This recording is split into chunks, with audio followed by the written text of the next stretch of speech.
This is your host, Pete Moore, and I am pleased and humbled to announce the launch of my one and only book titled Time to Win Again, 50 Takeaways from Playing and Watching Team Sports to Guarantee Your Business Success. Those of you who know me personally, and anyone who listens to Halo Talks for any length of time, know that I am an avid sports fan and a big believer in the value of team sports. What I've seen over the past 25 years helping businesses grow, raising capital, being an entrepreneur myself, and coaching and mentoring executives in the sector, it's the lessons learned on the field perfectly apply to business. Entrepreneurs, executives, managers, you name it. Every company that's a strong company has got a good team. It's a quick read. There's awesome illustrations in there from our good friend Mark at Cruelty Free Cartoons. If you go to integritysq.com, enter your email address, and we will send you information on the book and the Entrepreneur's Survival Kit as well. Be great. Take names. Go Halo. This is Pete Moore on Halo Talks NYC. I have my friend from parts unknown, Steve Spiro. We're going to talk all about halotherapy. And for people who don't know what that is, we're just taking salt and we're putting it into your lungs and we're going to make you breathe better. So Mr. Spiro, good to see you again and welcome to the talk. Pete, it's always a pleasure. We haven't really connected in the last few years, but you've been on my mind. It's great we're rendezvousing here. Yeah, well, anytime I see your name came up on my text message, I get excited to talk to you, even just text with you. So I'm looking forward to this more than you are. So to start off here, tell us how you got into the, what used to be called the wellness industry. Now it's called the Halo sector. What got you into this and how you became a specialist on the salt side?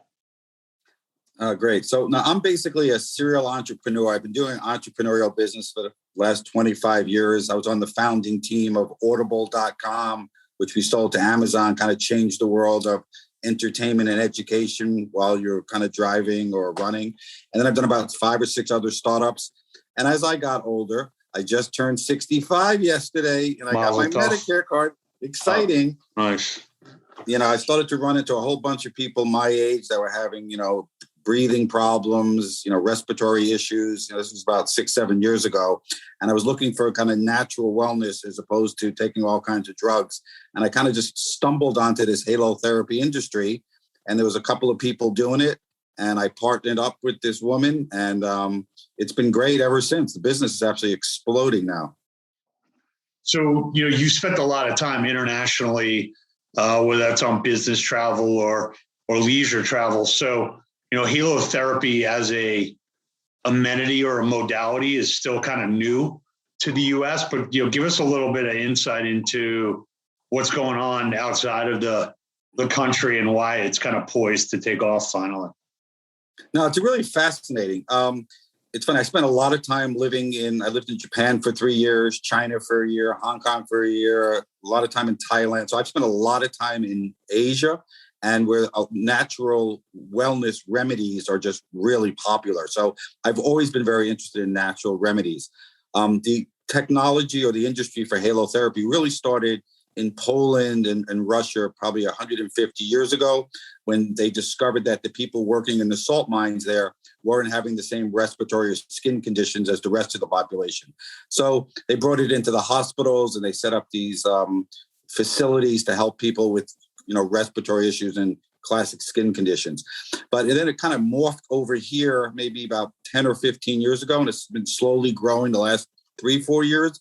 In the last couple of years, it's absolutely exploded. A lot having to do with COVID, frankly, because more and more people are now concerned about their respiratory hygiene, immunity. But it's interesting. Europe, even though it started in Russia, it's not that popular in Europe. It's like decent. And in places where you think it would be really big, like China, where the air pollution is big, they have really tough regulations in a lot of places in Asia. So we've seen really strong growth in the US, Australia, and Canada, but not really strong growth the rest of the world yet. And just in layman's terms, the way I describe it is kind of like the halotherapy device is really kind of a grinder or almost like a Keurig machine, breaks down the salt into nanoparticles, puts it in the air, you breathe it in, it's really kind of drying out your lungs. Is there anything to add to that or to further simplify? That is, in a nutshell, what it is. So the Halo generator, like you said, it's really important, takes pure pharmaceutical salt. It's like 99.6% salt, what they use in hospitals. It's not Himalayan salt, which is pretty, and people look at salt lamps and it's relaxing, but it's no therapeutic benefit. So you're right, it crushes it up. And then the salt dust, if you will, this is all dry salt therapy, goes into either a salt room or a booth or a bed or a cabin, or now we have it with a sauna. So it's the salt that does all the work. And salt is just naturally antimicrobial. It's super absorbent, so it sucks up the mucus and crap in your lungs and you cough it out. So it's a great way of getting rid of toxins and getting rid of inflammation in your lungs or on your skin. Yeah. So, you would think that every airport hotel would have a small salt room or, halotherapy devices in, some of the suites or some of the rooms there. Where are places where you're seeing the most, use of the technology, or, give us a couple of examples of, hey, here's some first movers, whether it's a hotel chain or a health club chain. And those typically tend to be kind of the tastemakers, if you will, right. Like here's the next rollout of awesome technology, whatever location it's in. So can you give us a little bit of inkling into where we're going to see it, and then it's going to be obvious, and then it's going to kind of roll out even further? Yeah, you really hit on a couple of really interesting things. So I'll start with the airports. So we had a deal with Express Spa in New York at JFK Delta, and it was pretty good. But it's kind of like going to a gym. If you go to a gym once, right, not so beneficial. So we have found that the biggest, and same thing with like the 5-star hotel destination hotels where you may go for 3 or 4 days. You might try the halotherapy, but it's not going to really help with your cold, sinusitis, chronic asthma, chronic stress. So we have found the hugest market being, frankly, the local day spas, wellness centers, suntan places, chiropractic, yoga. So wherever there's a natural wellness, holistic approach locally, because sometimes people need to come in 2-3 days a week.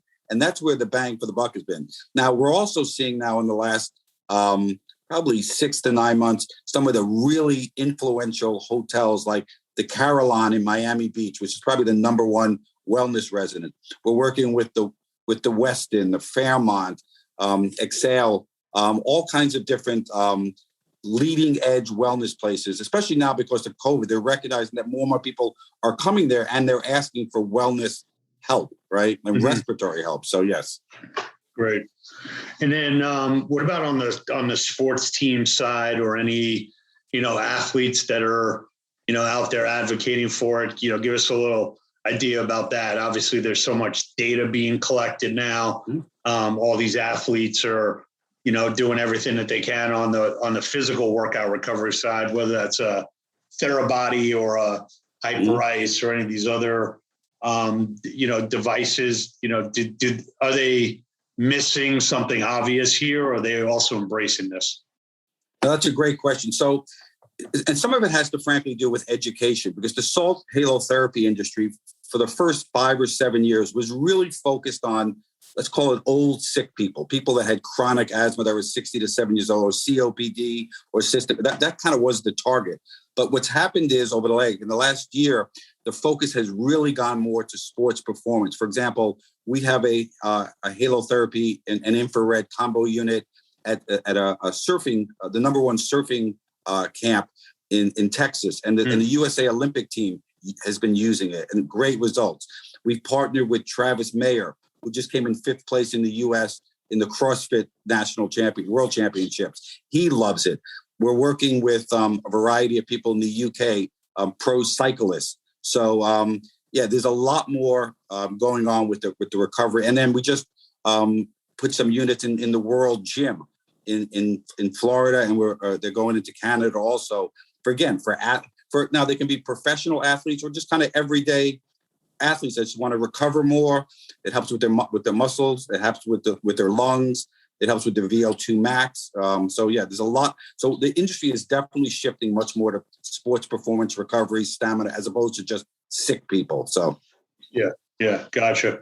Have you seen a lot of these standalone locations? Is it a big enough business to have it as a standalone? Does it, you're talking about some of the health clubs I've been preaching for the last couple of years to put an infrared sauna in, put in a salt room and, get some Normatec compression technology. And there's no reason why the health club should not be the authority, to the destination. And also, from a technology standpoint, like new technology should always be coming into a health club to keep it fresh and to have people say, hey, I wasn't in the market to buy that for my house. So this is something I can do and another reason to come in. Right. So a couple of things you hit on. So the first question you asked is, can a standalone salt therapy business survive? Okay. I used to think maybe. Now, one of our best partners is a company called Salt Suite. They have 6 franchise locations, mostly Florida and New Jersey. They're booked solid 2 weeks out. They're doing great, making a lot of money. I believe, however, since there's literally orders and orders of magnitude more wellness centers, gyms, chiropractors, right? And the footprint to put in a salt booth or salt room, small salt room is tiny, and it's a touchless service. There's no labor involved, right? So all those places should have it. So that's where 99% of our business is existing wellness centers or gyms or whatever, adding a simple booth that has incredible return on investment and return on space. So yes.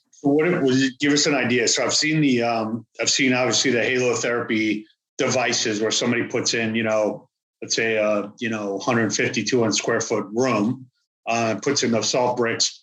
But give what's the entry point from a price, standpoint, just so people understand the magnitude of that, and then what does it cost to have like your own booth?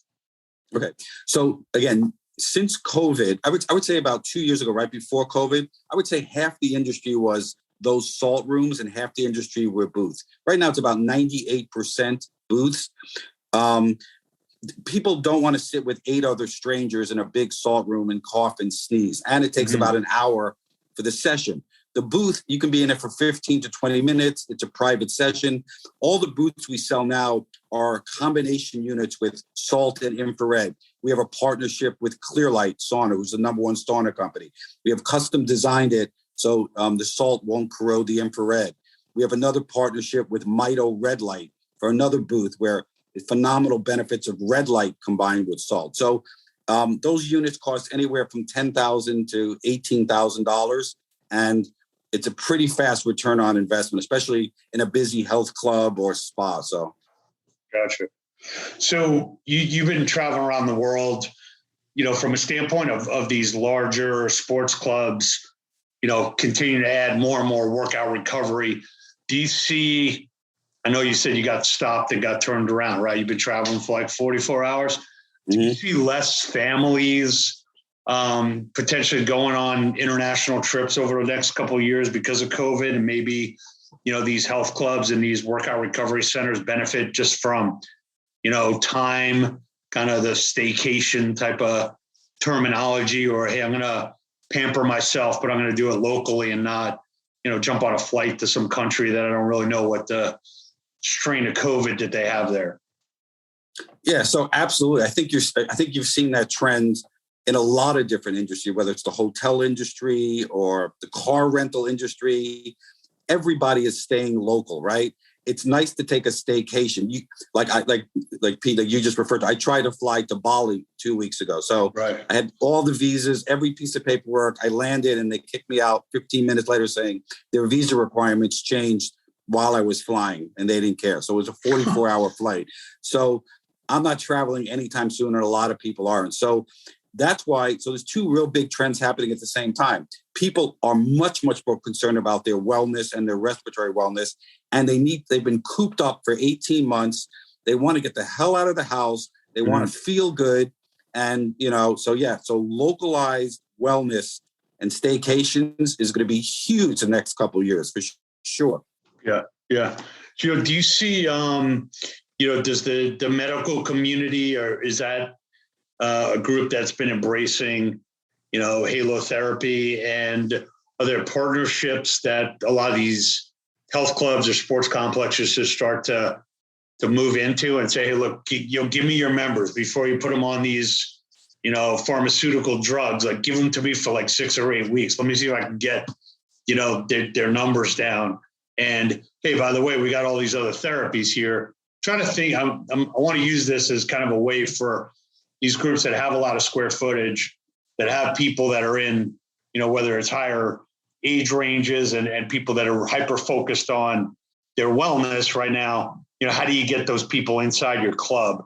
And do you see anyone from the medical community, embracing these technologies, or they want to get people on their prescriptions and they don't really care about what new technologies we got going on here? So I would say 4 or 5 years ago, I would say it was 99.9%.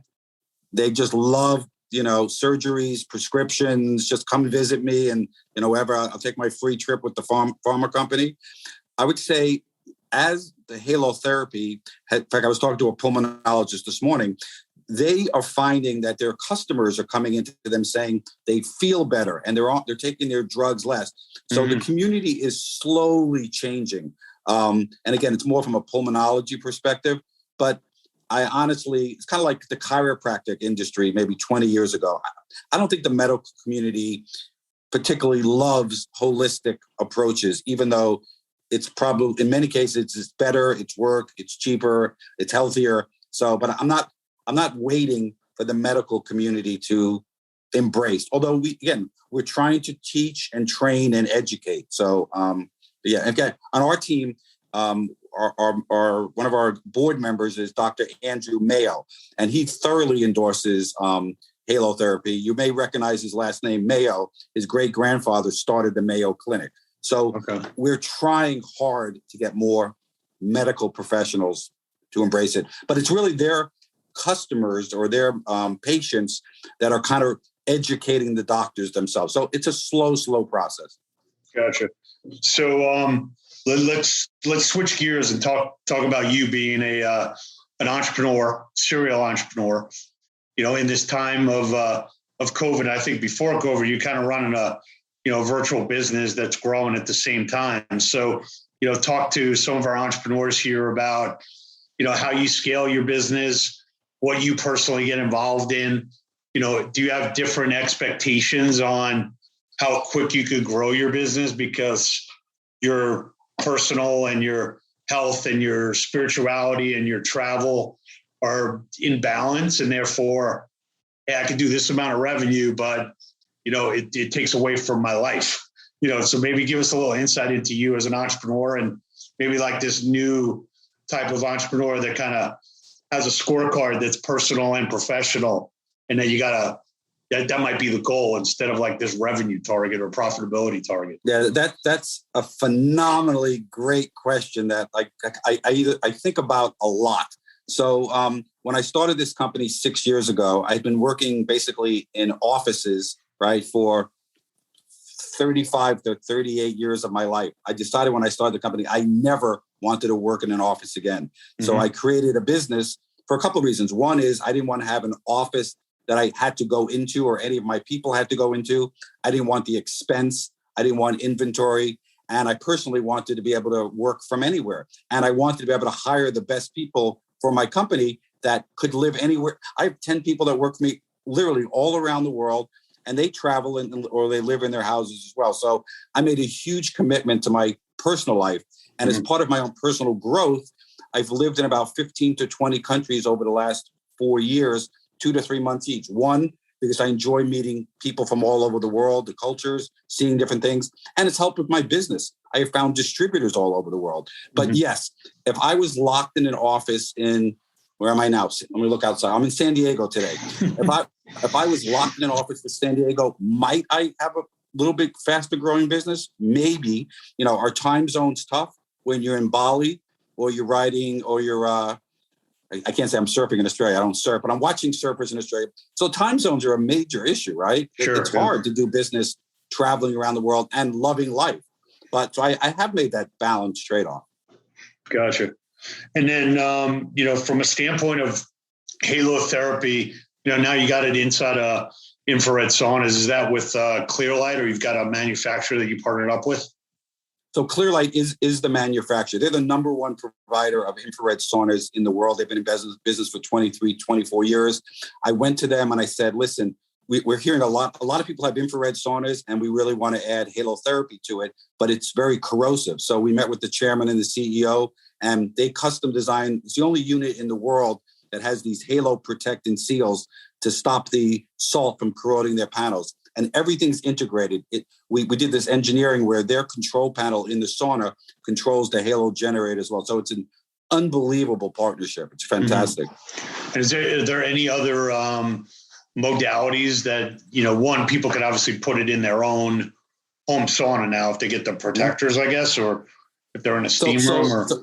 Right. So the protectors are not as easy as you think. You really have to hire an engineering team to kind of go into your sauna. Now, realistically, if you have a home sauna, right, and you use it once, if you use the salt therapy every day or a couple times a week, whatever, it's not really going to harm the infrared components. But again, 99% of our business are to commercial establishments that are banging out 8 to 15 sessions a day. The salt would destroy those infrared panels over time. And the other partnership, which I mentioned a little bit earlier, is Red Light. Now, Red Light has different benefits, but some overlap with infrared. So we just launched this, the Vitality Booth product that, again, combines halotherapy and Red Light together.